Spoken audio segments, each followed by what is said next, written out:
তো বন্ধুরা কেমন আছো তোমরা? প্রিয়া কিচেনে অল ভিডিওতে তোমাদের আরও একবার ওয়েলকাম। দেখো, বাপের বাড়ি থেকে টাটকা ডাটা তুলে নিয়ে এসেছি, নিয়ে চলে এসেছি একটা শসার সাথে। শসাটা গাছের শসা, আর দেখি ডাটা, আলু আর মশলা বেটে নিয়েছি। আর এখন মাছটা ভেজে নেব। এখানে কাতলা মাছ আছে, ভাবলাম আজকে কাতলা মাছ দিয়ে ডাটা দিয়ে আলু দিয়ে ঝোল করব। আর ভাত বসিয়ে দিয়েছি, আমি এখন মাছগুলোকে ভেজে নেব। মাছগুলো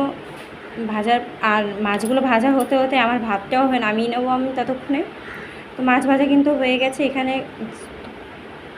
জিরা ফোড়ন দিয়েছি, দিয়ে আলুটা আর ডাটাটা একসাথে হালকাভাবে ভেজে নেব।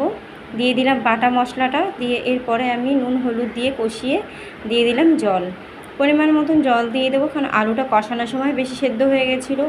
ভেজে রাখা মাছটা দিয়ে তরকারিটা আজকে আমি নামিয়ে নেব। আজকে ডাটা দিয়ে আলু দিয়ে কাতলা মাছের ঝোল রেডি।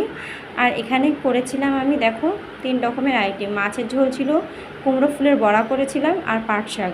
আর আজকের রেসিপি এই অবধি। তো বাই বন্ধুরা।